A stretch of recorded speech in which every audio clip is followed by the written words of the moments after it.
at some point God was stirring in your heart specifically for this creative school, UREV. And I'll say, just so everyone knows, Brazil, when I went to visit Brazil with you, we went on tour together through UREV, your creative school, and we went to all these different states in Brazil.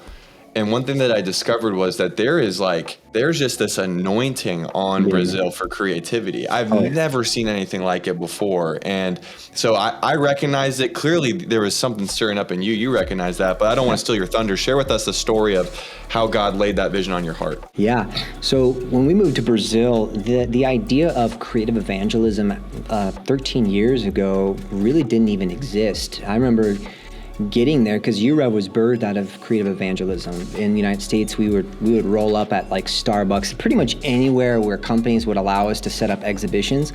And because I'm a photographer and my friends were videographers and designers, so we would just do like creative exhibitions. We go to schools and stuff like that.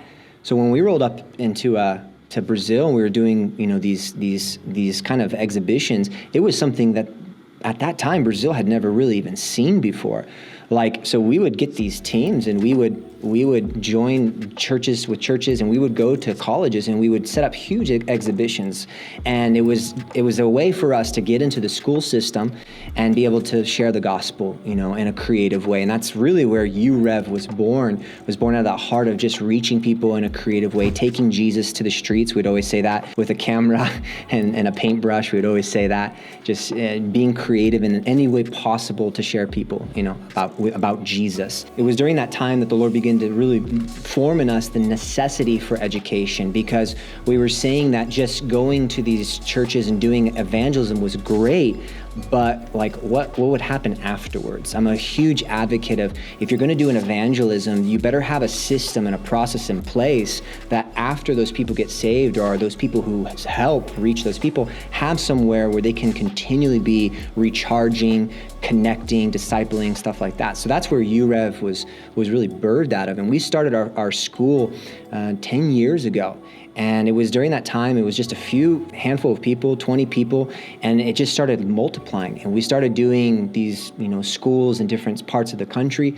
And to date, we have trained, and we have it in our stats, we've trained over 86,000 people that have gone through our school or some type of workshop through UREV.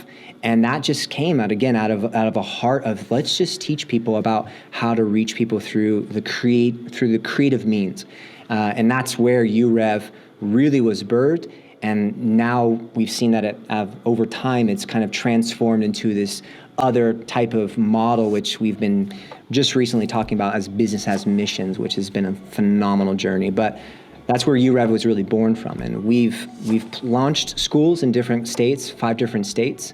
And and we have online presence, and we're still to this day going forward and opening new schools in different locations in Brazil.